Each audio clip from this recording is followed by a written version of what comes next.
Remember my video on hydrodynamic test facilities? The basins are so long that the water curves and the rails for the tow carriages have to follow that curvature. Well, we're going to talk a little bit more about that today. Roll the intro.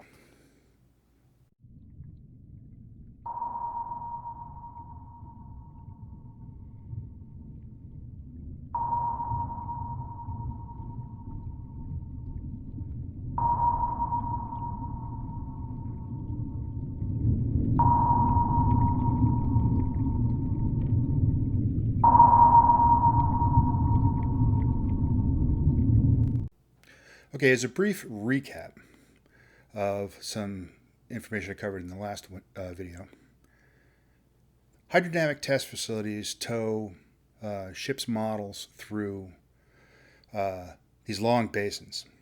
Sometimes they're not so long. Sometimes they're wave basins. Sometimes they're high-speed basins. But some of them are actually so long that in order for the tow carriage to maintain a fixed constant distance above the surface of the water in the tank as it travels upwards of half a mile, 3/4 of a mile. There's one in Europe that's like 800 meters long. The rails have to follow the curvature of that water. I got a lot of flack mostly from people on Facebook for the last video. So we're going to cover a little bit more in depth of how these work. In particular, we're going to talk about a test report for the David Taylor Model Basin in Bethesda, Maryland. The Navy used it for nearly a century, I think. And in 1986, they did some measurements. And what I'm going to show you is the metrology report for those measurements that they took. You'll notice that there's two things. The test report is about testing the straightness of the rails. And it defines what that is. And in engineering terms, especially in this particular case, horizontally straight is like straight. And in this particular case, it has to maintain a particular distance from a known centerline to the rails, and that the rails can't be a certain distance apart. They can't be more than plus or minus 0.005 inches, actually. But for the vertical component, which is measured off of the water datum, off the water itself, it's called vertical straightness. Well, you know what? Let's go to the report, and I'll show it to you. This is the rail straightness metrology at David W. Taylor Model Basin. It's the report from 1986. You can find it on the Wayback Machine, archive.org. I will leave a link to it into the description. So let me read this. This is the abstract. We present the results of the field measurements of the horizontal and vertical straightness errors of the 3 drive rails at the David Taylor Naval Ship Research and Development Center.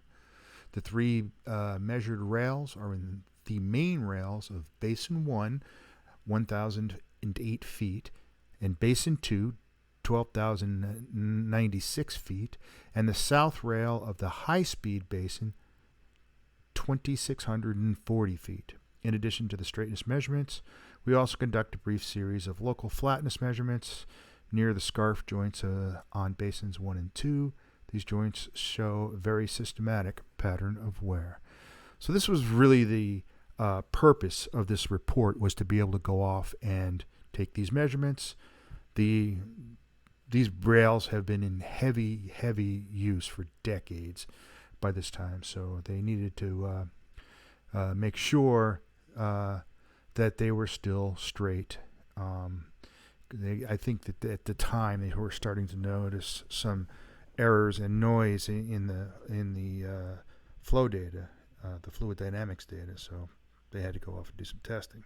So this talks about why they're doing the test, what the design specifications are, talks about the measurements, and the interesting part is this.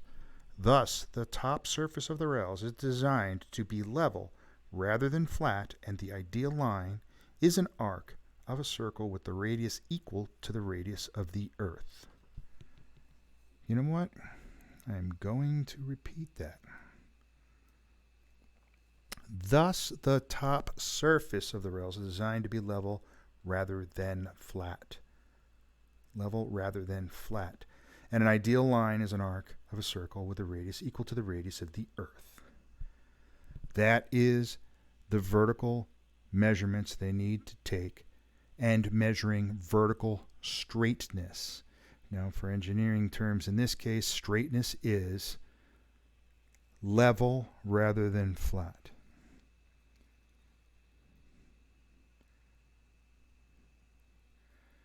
Next page.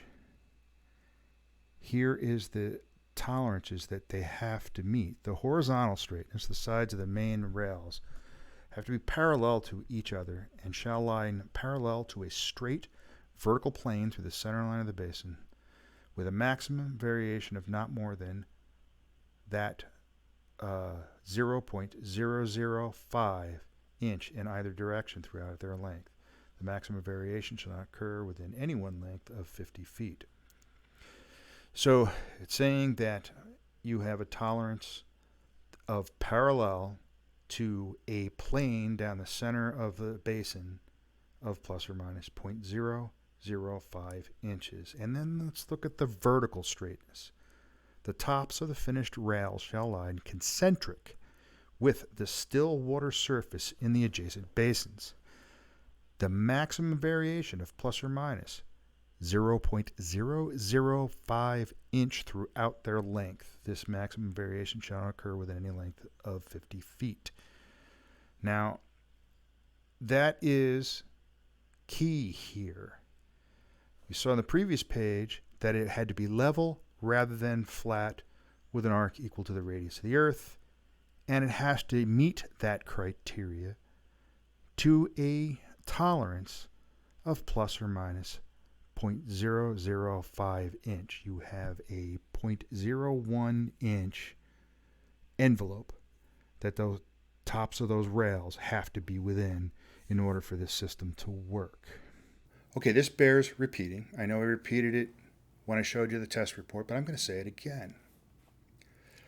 Level rather than flat. They're not the same thing. Level rather than flat with an arc having a radius equal to that to the radius of the Earth. Because level and flat are not the same things. Ask any contractor, especially one who works in old houses. In many of those situations, you can have flat or you can have it level, but you're probably not getting both. And the engineering specifications of just about every tool that measures things, from rulers to micrometers to spirit levels and flatness gauges, they have a design specification for how they're supposed to work and design tolerances that they have to meet in order to do the measurements that they're designed to do. So that's why you can't use one to do other. A flatness gauge is not going to be able to tell you when something's level. Neither is a level going to be able to tell you when something is flat. It just does not work that way.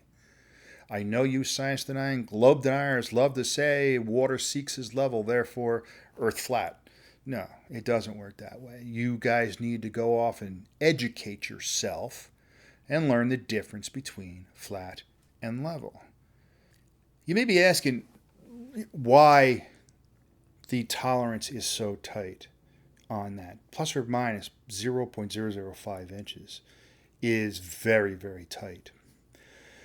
And it's one of those rare situations where engineering, design, and construction has to meet engineering analysis. It's one of the very, very rare situations where the blueprints will have those tolerances in them. I see a lot of times people bring up railroads as a situation that is an evidence of Earth curvature, because they'll go out and they'll run a very long straight section of track, and they'll lay it all level. And yes, that does follow the curve of the earth, but it isn't in the construction drawings. It isn't in the blueprints that they use to put it in. The surveyor will go out and he'll shoot from point A to point B. They'll lay the track parallel. They'll shoot those and level from point A to point B. They'll go from point A, B, then shoot point B to C, run the track straight, parallel, and level. So yes, it follows the curve of the earth. But no, you won't see that in the blueprints. And the reason is you don't need to. For situations like that, you don't need to. The Verrazano Narrows Bridge. The towers are so far apart, I think it's 4,060 feet, something along those lines. The tops of the towers are actually 1 5/8 inches farther apart than the bottoms of the towers because of the curvature of the earth. They're, from a construction standpoint, the workers that go out there and actually do the work, they're building a tower that's plumb. To them, curvature doesn't matter. And it wouldn't be in the construction drawings. It wouldn't be in the blueprints. The engineers have accounted for it. They needed to do the stress analysis because you have the weight of the suspension cable, the vertical cables, the decks that the cars ride on, and the accounted for weight of vehicles, worst case scenario. So how many vehicles they decided is their design criteria. Then there's wind. Then there's snow and ice loads in the wintertime. As far as that goes, the engineers take into account that all of those attachment points on those two towers, the weights and loadings and angles of those loadings are predicated on the fact that the towers are not parallel. So they take that into account when they do their stress analysis. The workers that are building the towers don't care about that. They'll never see that. So it's the same thing as the railroad tracks. The engineers have accounted for it in their analysis of what they're doing, but you won't see it in the blueprints. However, hydrodynamic test facilities is one of those situations. Because realistically, what you're doing is you're taking a hull form, some sort of a model. It could be a ship's hull. They also do other things in there. You can find test reports for missile forms. There's even one on the loading on somebody's legs, on a human leg appendages. So they'll drag legs through there. So the problem is it's got to be that constant distance above the water, because what winds up happening is if it isn't, there's little movement variation. And it doesn't take much to create a lot of noise in the measured data, and the fluid dynamicists will go nuts if that's there. Without getting into fluid dynamics and Prandtl numbers and Reynolds numbers and all that other stuff that they use to take a full size, let's say a super tanker, scale it down to a model that's 6 feet or 8 feet long, then get the data off that and then scale it back up to full size. If there's a lot of noise in there, they can't do that. And that's why that is so critical. So when the engineers designed these basins and the rail system that carries whatever sort of a carriage that pulls the model through the water, they have to make sure that they build into those blueprints and construction drawings the criteria and the tolerances that you have to meet in order for those rails to maintain that constant distance. And that's today I just wanted to say thanks to DITRH for posting that flat glass proof of flat earth. It's I'm enjoying going through the comments, all the trolls. This is the stupidest thing ever, but so what if glass is flat? It doesn't prove anything. Well, it's the very proof you constantly claim we never give, once again, that when you pour one liquid on top of the surface of another liquid, it creates a perfectly flat pane of glass. Therefore, local flatness is proven in liquids. And you throw a little temper tantrum, y'all get on there and say how stupid it is, yet all you have to do is provide a link to show curvature in water being mechanically measured. Daniel Pratt, you abusive, incredulity-fueled, Dunning-Kruger-addled, know-nothing, science-denying halfwit. You are clearly incompetent at research and incapable of figuring anything out for yourself, so you just make shit up. Seriously? Float glass is indication of local flatness. I would almost buy that. You could almost make that argument. And then you say, hey, Earth is flat. Are you fucking kidding me? Seriously? Are you that stupid? Well, yeah, you are. We're going to go back to the beginning of this test report, which measures the straightness of rails that tows models across the surface of a water in order to gain fluid dynamic data for specific designs. So it measures the straightness of the rails. Now, you asked for mechanical measurement of curvature of water, and I'm going to give it to you right here. It measures the rail straight horizontally to the center line of the basin that has the water that they tow the models through. It has to be parallel to that center line, and that's how they measure that. Now the vertical straightness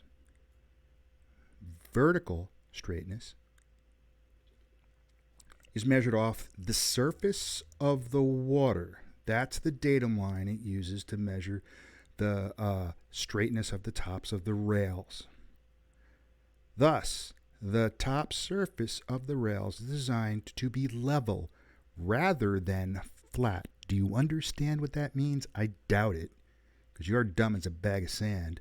And the ideal line is an arc of a circle with a radius equal to the radius of the Earth. What they're saying here, because you're incapable of figuring shit out, is that the rails are curved following the surface of the water with a radius equal to the radius of the Earth. And this test report from 1986 to determine whether or not the rails were still usable was going to measure that curve. And that curve has to be within plus or minus 0.005 inches. That's right. I'll put a link in the description for this report. It goes off and tells you everything you're asking for, Pratt, everything about how they measured the straightness of those rails, how they measured the curvature of those rails. And it even has, at the end, a description of the equipment used and data for the actual measurements. They actually measured the error, not the actual measurement itself, because nobody really cares about the height above the water. They care about the error, whether it's within plus or minus 0.005 inches. Do you realize how small that is, that you have to be that accurate? It must be designed into. Well, here it is. Here's all the data for you to go off and review. Well, I tell you to go off and review, but we both know this is way over your head and not something that you're going to figure out on your own. You might as well have one of your kids help you with it, because I'm sure they're smarter than you are. Well, instead of ending my video the way I normally do, we're going to end it here. Because, Pratt, here is what you've just asked for. Mechanically measured curvature of water, including the data, the actual measurements that they took and how they took it. This explains it all.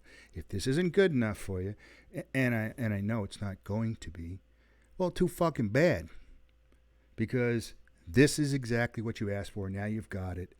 Now let's see how many different ways you can weasel out of it.